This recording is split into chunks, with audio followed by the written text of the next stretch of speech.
Merci beaucoup d'être connectés, mes amours, les abonnés de Bibi Chumbombo officiel. Est-ce que ça va chez vous?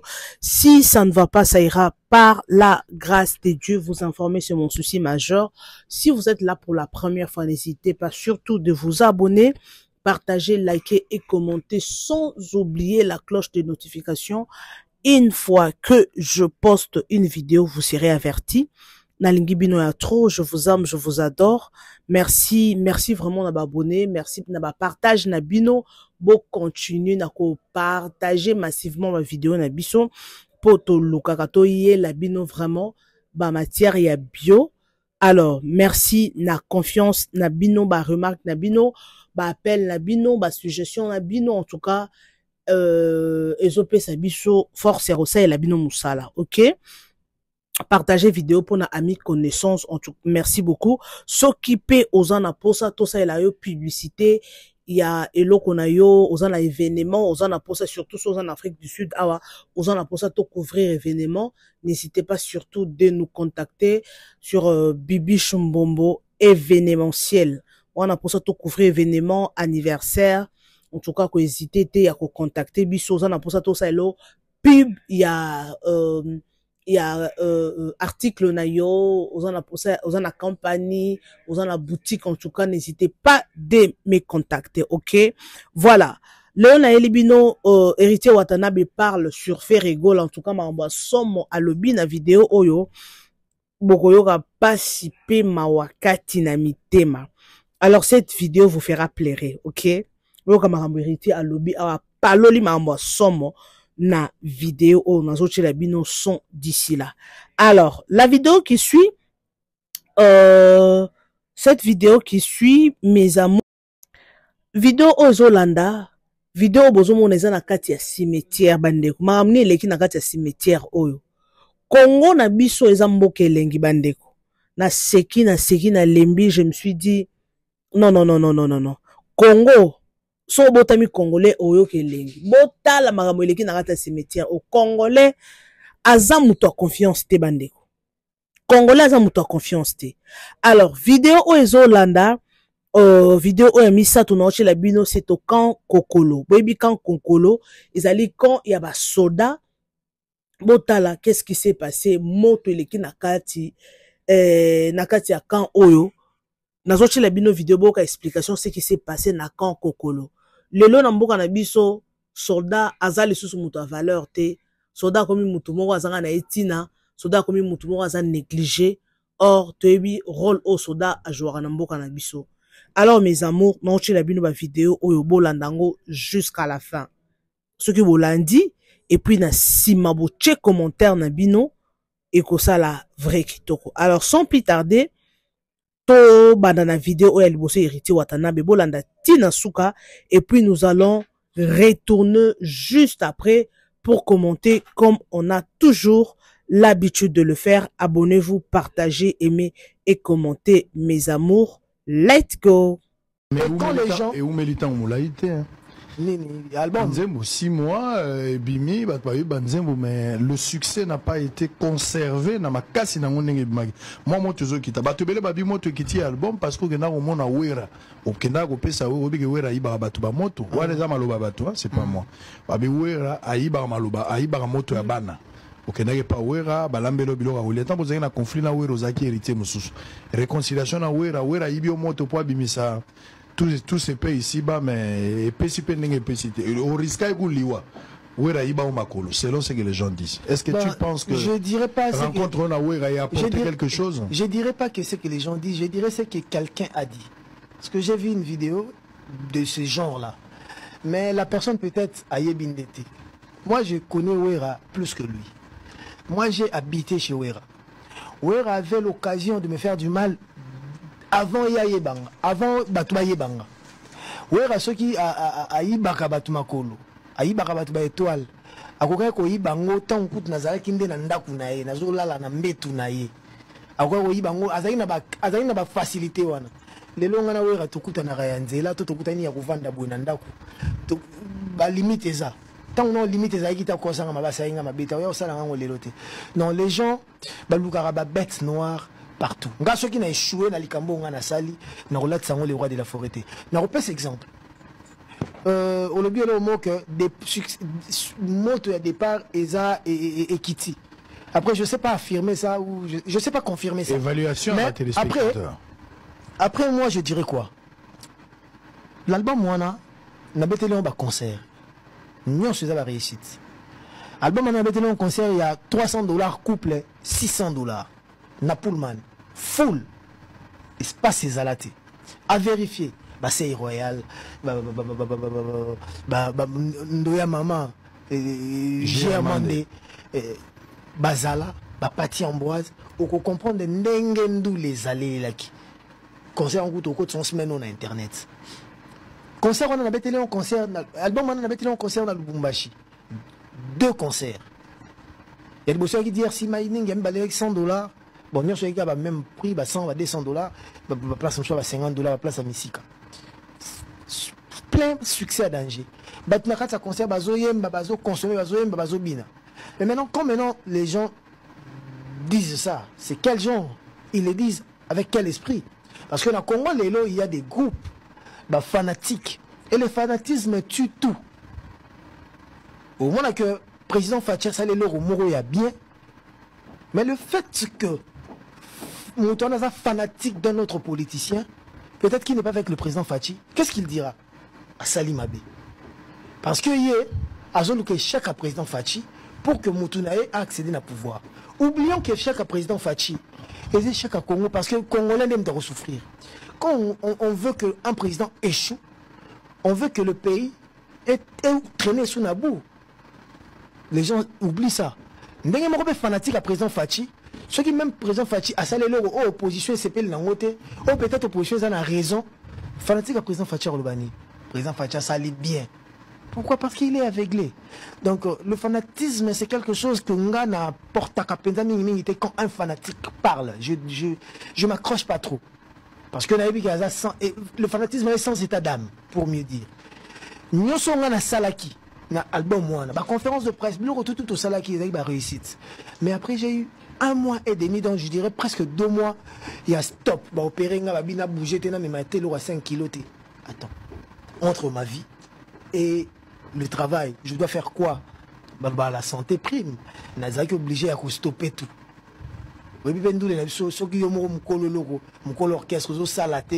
Et comme moi, parce que les fanatiques d'aujourd'hui, les fanatiques à l'orchestre et surtout les fanatiques à l'individu. En plus, combo. Donc c'est ce qui tue aujourd'hui. Et là, à partir après les 15, je pense que c'est après les 15 ou les 16 août au Kaka, on a repris. On a fait peut-être quelques concerts, on a Kermesse. Kermesse, on a $20 pour info. Kermesse, banderole, bandé, tout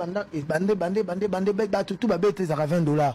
Le jour que moi je suis venu jouer, et comme il $50, et là, image, ou betamaki. Ceux qui se déplacés, bon, ceux qui succès en Ouest, sur l'album, on va la nini. Question mark. On a joué à Kemesha, il y avait des grandes personnalités. Quand on a joué, Banzembo et album, Bayibi squelette ya mutu akufa ko kamwa. Est-ce que ezali kindo kitonga ngatinda ki awa tozali bongo na Congo central na cimetière ya Nzadi bayibi mutu akufa mais akoma déjà squelette. Nani yango nde alobama monambu wa mafula kumbundu? Akoza na raison po makambu mbwa mona esukaka na mtema atika lobela te. Tambola na mokili omona makambu. Awa tozali bongo na cimetière ya Nzadi na Boma na province ya Congo central. Bondi melanga bato bafana ka nzinga cimetière. Tala bamona makambu bayibi squelette s'il vous plaît. Yoso mona. Bondi melanga ke ezaki na 1h du matin s'il vous plaît.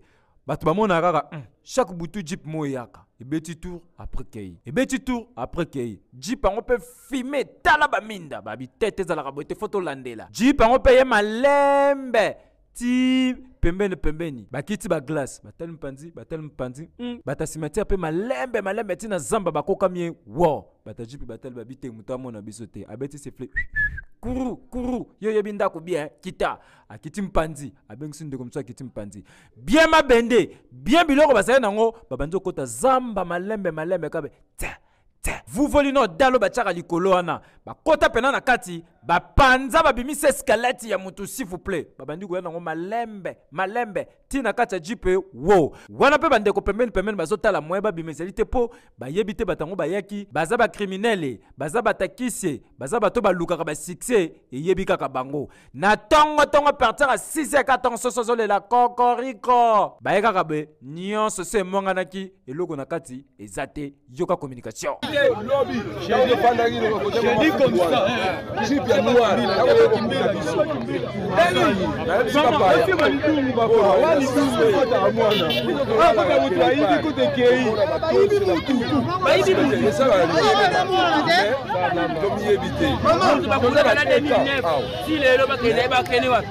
Mon kilo est tondi makambo bondi melanga tala ezalaka masekite ndenge pena balobaka makambo eleka na ba cimetière.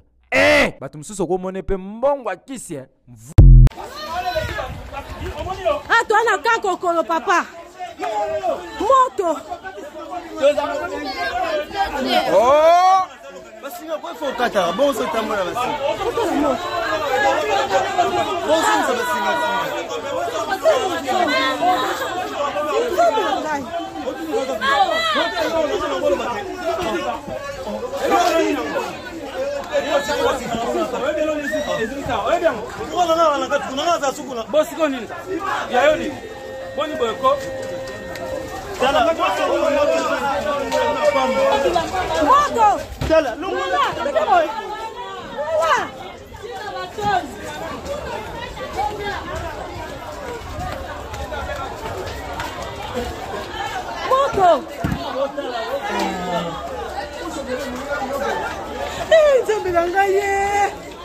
dans la bloc mon messie.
Voilà kakokolo moto ndeli kambu moto na bazoka kakokolo moto courant.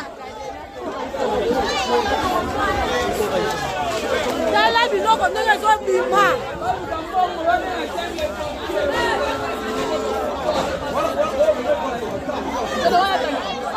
Mutazalaki te ndako si. Dala biloko bato. Courant kako.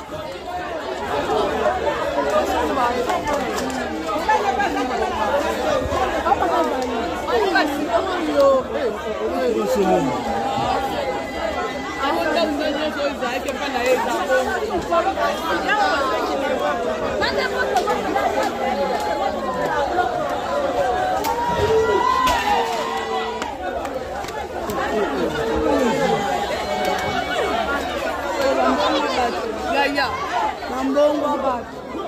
Tuko na pasto yema abiseke loko tia.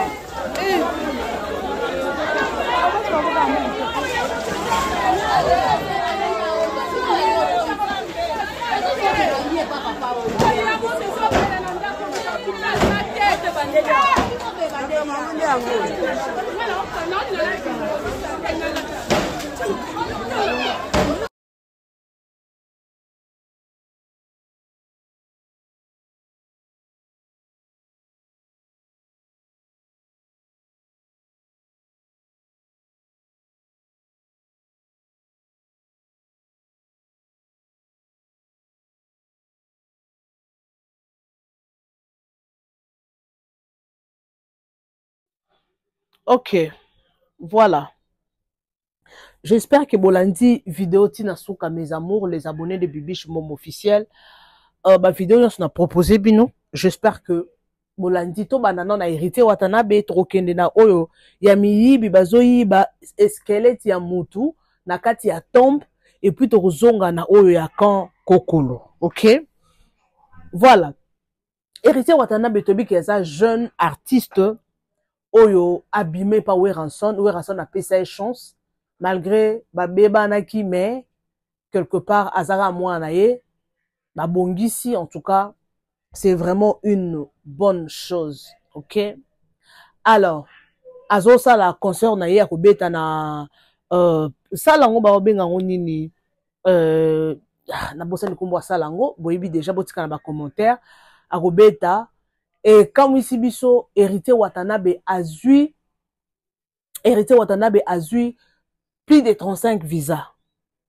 Dans la vidéo wana mena boyi ko chango natali na émission so botali na émission basali na papa sango azui plus de 35 visas. Alors c'est une bonne chose, c'est quelque chose oyo tokoki ko encourager parce que asa jeune oyo azo bunda vraiment na carrière na ye malgré zo kende malembe mais au bunda na carrière na ye a sali album na ye chemin de fer tout le monde en tout cas chemin de fer et simbi chemin de la gloire oui chemin de la gloire et simbi malgré batumusu bazolo bakeno et simbi te ezobeta te bon ye azosala la musique ya succès ya grave te soki ya ndenge nini te mais azolinga a maintenir kaka niveau oyo azali quoi moi j'apprécie hein, sa musique parce que ana posa ça ba succès ya makasi wana te azana posa pas kita makasi te mais oyo azosala wana c'est bon déjà soko beti concert bato baye hein ça le tondi o récupérer paiement mbongo na yo c'est vraiment une très bonne chose. Kerosala ba musique, batondi, musique, batondi, mais on s'est retrouvé peut-être, ou bien ça la musique, manzanza, wanande mabe. Il faut qu'on y ait quelque chose, oui, comme ça la musique, et bête kanga mokile, ça la succès, tondi, ça va stade, et ça la ba full wana, il faut qu'on y ait sacrifice ni au payer, hein. Biso tout le monde a stade et tondi, musique et kangi, partout, bazo beta. Est-ce qu'il faut qu'on y ait l'oro nini, ou et ça que, musique et kanga monde entier ou bien musique et kanga Congo partout ba yoka yo ezarape hésiter. Alors Hérité Watanabe boyoki ndenge batuni question balobi depuis akende pa wera son akanga ye makolo wera son akanga ye succès Hérité Watanabe ayoka na lisusu te. Il a bien répondu pona koloba depuis kala azala na ye wana ayibe étoile na ye ayibe étoile na yete alala epa na ye afande epa na ye biso nyonso toyebi Weranson ayibe étoile na yete pourquoi akoyiba ngo kaka lelo. Alors Hérité Watanabe pona koyiba étoile mutu ezaka te ke no po mutu abonga te mutu étoile mutu bakoyiba étoile na kati ya libumu mwana aza na kati ya libumu bakoyiba étoile mwana kobima bayibi étoile mutu pa kokoma mukolo akomi pe mukolo bakoyiba étoile anytime. Alors to affirmer te que non bayibi étoile pona koyiba étoile nzambe nde mutu ayebi pe ye moko pe kolo makambo Weranson ayebi mais to affirmer loko tozana ba preuve te que bayiba étoile ou pas mais ce qui est vrai et loko biso toyebi eza que Weranson aza papa na ye papa ya Hérité Watanabe malgré cela ki mbutu mais quand même babongisa baza en bonne relation le lo Weranson enfant d'aboué a osala fier Hérité Watanabe a osala fier ya Ferregola bano bazo sala honneur lelo quand même ba fandisi musique na bango oyo vraiment lelo ba okende pe ba obeta pe ba poto na ba salle minene kisa Hérité Watanabe na Ferregola wana oya koboya ngo asala mokili na ye asala monde na ye asomba quartier na ye soko boya ngo sale fort osomba quartier ayo moko opesi yango na kombo. Donc ce qui est vrai c'est ça. Alors Hérité Watanabe moi j'encourage eloko oyo azo sala omoni musique okosa no succès merci mais yeba ke sacrifice ni okofuta musicien moko ta oyebisa biso ke no mie musique nasaka musique na kisite nga aza na kisite nzambe soko za musique ba musicien chrétien kutu ba ozulango ba protection. Oui, à cause d'anina ba protection, à cause d'anina ba biloko moko boye, mais exactement ba protection pour conserver les bien moi protection et moi ni moko pour album quand même beta mo beta o ça peut pas conserver biloko wana ezanga te. Moi protection moko ata ba betio flèche et kotate et zoate et loko wana ezanga te. Mais ba niveau ya ba sacrifice à kosala que non au beti album que au bimisa album boye yo moko na marché partout au kende to yo ka na boîte na nini partout na ba nzela na ba bar surtout na ba bar na ba boîte partout ils a hésité. Donc héritier aibi makambo o ya zo sala. OK? We ranson botika na kokotia na makambo wana botika we ranson afanda na ye pona nga kutu we ranson akomana ata producteur abana ko produit po ba wera ba sali pe belé na ba niveau oyo ba wera son ba komi boko wele la rateke no wera son pa che libaya azobeta concert de tomonaki na stade de Martyr ya fait rigola wera son pa che ote na obeta na journal ba pêcheur na Kinkole na beta wera son ne ba yolola obi jour la seka le ba wera son la che ote ngabe na obeta ba pesa kinga mbongo na beta concert ya nani ya côté ya journée ba pêcheur quoi ba pesa ki mbongo abeta concert donc et ko tomber le même jour na concert ya fait rigola en tout cas bato ba sepela kité mais tout le monde qui a reporté ki yango alors ba wera son na niveau ba komi ponanga wera son aza mutu moko fanda banda siko ko bimisa bana obimisa ba héritier banani lelo ba bimi le banda siko ko bimisa génération mususu au sali musique ebele au bini ebele au produire ebele au fait au yembi ebele au bini ebele na podium comment est-ce qu'on producteur pas ba wera son de bazawana ils ont l'argent bana mbongo akosa pe mama na maison ya production awa bimisa neka ba jeune talent non comprendre te hein ba congolais na biso bana ba façon ebele ko sala ba mbo pour ceux qui déjà au sali ebele fanda créer lo mususu mais ba musicien na biso to mona ka moko album ezobima siko mo to mo confronte bino na ba papa na ba bana yango moni ata na ba misala ba tata na biso ba kendaka au mona ke papa sali trop ba pc pension siko na musique pension ça la raté. Oui, on dit que la musique n'a pas d'âge, to boy yango te, mais il y a d'autres surtout ba musique na biso congolais au mona lelo ba Didier Mboshi ba bimi lelo ba petit fali ba bimi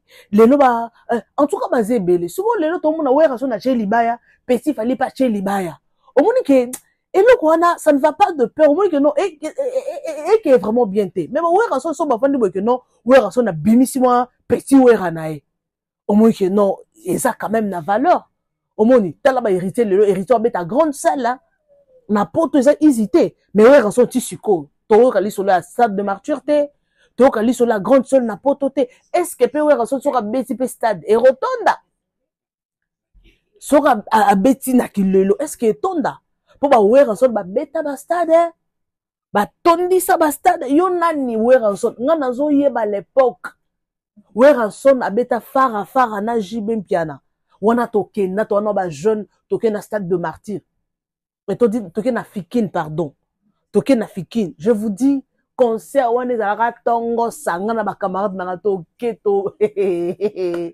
oyebi ke nalata bandana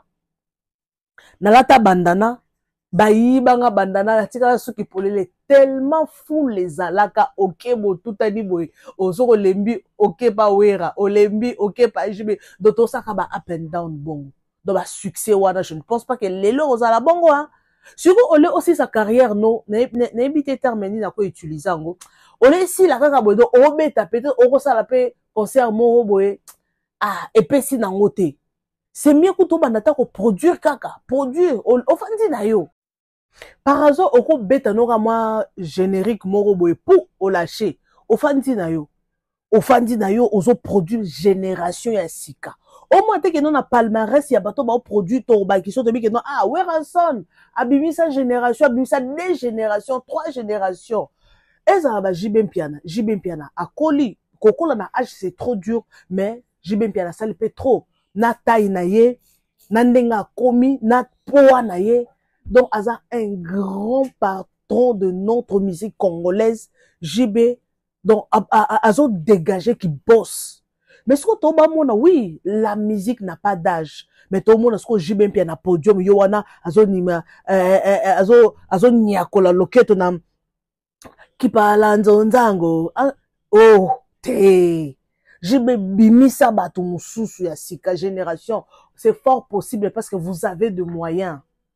Toyoka jibe ayemba donc eloko asike pas jibe kozate parce que wana toyoka ngo peto ko sepelaka nango pelelo banzembo jibe et continue ka kobeta mais ba misien na biso congolais apparemment bazala na vision te hein ne barate baza boko sala te école de musique te bozo o sala te école boko bimisaka ba jeune talent ne bité vision zalaka pour ça bobeta ka ba concert ya banzembo moko pour jibe piana autant ko bimisa album moko si je me trompe pas.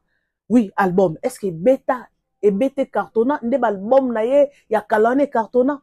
Énergie au JBMP na zala nango ya bêta na ba Olympia, na ba Bercy. Est-ce que les loyo JB Rosana force wana ya bina na yemba? Non, je ne pense pas. À Koli, l'âge avance. Bana mike ba ya talara bano surtout ba musiciens au ba ya lelo, ils sont ming baza très impolis, mal éduqués. Bon, ça appelle facilité au manquer JB respect, Wera respect, Kofi Olomide respect.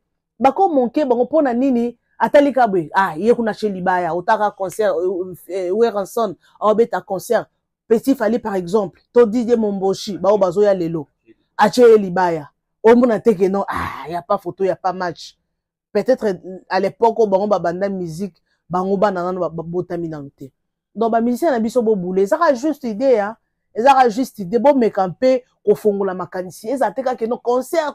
Bon, ils ont leur mot besoin ça, s'il vous plaît. Bon bimisa, bon peut ça peut ban dans son chance. Ok? Bon bimisa bah tu sais pas tout le monde. Pour na muta bimisa moi bah tu belé c'est ouais rançon na bimisa bah musicien belé. Pour Kofi Olomide jusque là tout le monde a fallu au à cartonaka. Mais sous bah bima sima mingi tout le monde a bango trotté. Mais ouais rançon tout le monde quand même Fali et non ni hérité Watanabe Tomoni quand même Ferrego là bangonde baza vraiment au top Fabregas ok c'est bon Tomoni Fabregas pas botibi na filé quand même moni que non ouais rason ça quand même na bakoko mais lelo so que pas JB Piana jusque là muto a cartonné pas JB Piana 9 en tout cas vraiment lelo ko ba yo kanate ok alors Weranson quand même, tu as vu que Weranson, banane quand même, ça reconnaissant parce que tout le monde festigo les salami awa, tout le monde qui Weranson a été invité, quand même c'est vraiment une très bonne chose à encourager. Félicitations à toi, hérité Watanabe, concernant j'espère que koleka bien, ton zone a toujours awa, pour nako lobe la concert wana, aux UP ba visa, les lots tout le monde quand même, Francis Dibaya que je salue en passant. Francis quand même a eu visa bah lui que non amemara Francis visa te amemara Francis poto te parce que Francis a oumela et pas il y a hérité Watanabe a oumela wana mais azoka visa te mais quand même les lois a eu visa. Alors pour clôturer mes amours on a lobby trop concernant la musique émission vidéo pardon au bozomona o elandi wana on a chela kibino ezaki vidéo ya bato bakeko yiba squelette ya mutu akufa bakeka bazu squelette ne ba yibi bake nango. Donc comment on a que c'est la sorcellerie. Bato wana ba iko yiba ba yaki na mission. Yango soko moni mutu na nzela na voiture a bien, aolata bien, ana mbongo belé, il ne faut pas envier parce que éviter bato combien de personnes on a butu bala la raté bakenda na ba cimetière pour basala ba sacrifice, basala ba incantation, toye ba raté. Est-ce que na normal ba ko kene ba yibi ka squelette ya mutu akufa kala bake ba tumoli bake ba yibi au moins pe mutu bake ba yibi wana et donc ezaki mutu mo peut-être ba talibo ba bi mutu akufa zaki une étoile ou bien donc il y a des choses où je ne sais pas comment expliquer ça fait mal et surtout que na ba cimetière na biso ya lelo oyo je ne pense pas que ba surveillant ba rose les belé le cimetière na biso ya lelo oh kutu bilo wa ko lia kutu ezo kitate banzela ba obongisa te et bon so cimetière kutu place bat bakufa déjà le gouvernement et s'occuper na bango je ne pense pas alors donc clôturer na sujet oyo ya Kankokolo noki pasi parce que banda ko ezozika nazoyoka bato musu bazoloba bato bazaki na kati c'est sûr bato bazaki na kati omona bato ba perdre biloko bato bako perdre ba vie ça fait très mal lelo soda na mboka na biso asu na valeur te bakombekeka kunzilele mais kunzilele azana na valeur te oromona soda na bar akatana liboko sota akatana likolo aosenga mbongo peut-être pe bakopesa ye ou pas pona nini akendaki musala soda azwaki accident mais lelo azongi moto akosokipe na azate peut-être pe salaire à malongi ezate mais en Afrique du Sud a onga na yebi soda soka zu choc surtout ba infirme ba batikana ba choc ba futaka bango mbongo ebele moko ba vie na bango ebonga o mona biso ba soda ba infirme na ebité depuis na yamboko yo soki déjà na mona soda infirme na mona bango te akutu o bakoka o batoka bazala ba infirmité awa na mona bango te bazalaka te na ebité bazalaka na kana bango bazalaka to bazalaka te c'est sûr bazalaka mais baza na place na bango mais tala na Congo au mona muto akatana liboko peut-être au moya ko sungaye mais o ebité a se sacrifier ka pona mboka na nane émission moko na semaine bazoba ka ba débat politique babi ba soldat na bakon na bango wana soda azozanga même na tonga mais mona ba soda na peut-être bakoza ba pensionné to bakoza ba soda o bakenda ba guerre ba bungisa ba parti moko ya banzoto na bango mais azanga ta na mbongo ata ko somba ta tonga pour ba futai pour ba chuba etonga vous voyez comment ça fait mal siko tala na ba camp oyo donc au mona na ndaku moko ba bako fana ta 10 personnes ou bien 2 familles ou bien 3 familles pour na nini ba fanda ko fele ba futaka couronté ba futaka maïté omoni moto ezopela eza incendie suite ya basinga basinga mike ya courant o senti que no basinga ezaka mike likolo soki tutani coup circuit ça l'incendie. Moi je vous dis au Congo c'est comme ça na uta Congo dernièrement na teli basinga courant pour en Afrique du Sud ngana tika na omona singa courant te omona nyonso ça bien instant omona te mais kuna na Congo mona ka mo basinga mike kati ligne A ligne B donc o senti que donc o senti autant na nzela omona boyo pour résoudre la moto pour na nini basinga mike donc Congo eza kuna muto akokanga na courant facilement alors ben incendie ya boyo osala mandenge ninte basinga ko eza par-ci par-là et matière quitté zonge ke si ko tala incendie et salami je ne pense pas que le gouvernement a otala bango misu pone bazana bafana na condition bien te na ebité soki baliaka ndenge nini po eza na ba famille musu bazawana ba mibali na bango bakendaka guerre bakufa kuna depuis l'époque à Mobutu Afdel tina tangu oyo tozoloba bazaka kawana lelo soki babengani bango bakokende wapi bana place akokende te tala no condition bat bazo vivre siko eyako ça que no ndaku eziki qui va le rembourser ba biloko nyonso baziki siwana et puis si pas si pema wakati na mitema yango yo zozora décision tala ka intérêt pour na yo oui soda a se sacrifiera pour na mboka na eza musala soda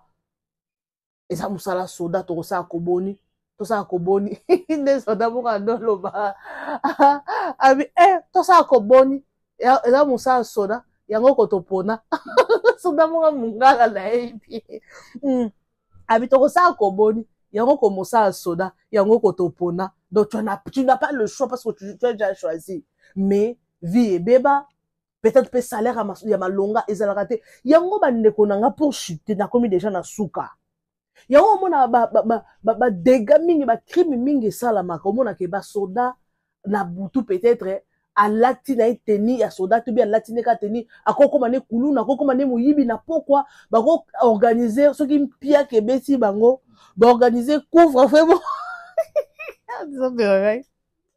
ba organiser couvre-feu pour lukuta pona nini ezakaka po basala nini bazwa mbongo quelque part ce qui m'a besoin eza manamboka otali boy ba futa bino monga malonga te je sais pas est-ce que soda azwaka salaire à $100 $200 je ne pense pas Mais éviter ceux qui salaire wana bazwa kango, je ne pense pas. Je ne suis pas sûr na ba salaire na bango wana. Alors ceux qui m'ont dit à ça la mabe, à ça facilement. À ça mabe facilement. En tout cas, ça fait très mal. Nzamba lola asunga bango. Merci Nabino bato bolanda kangai.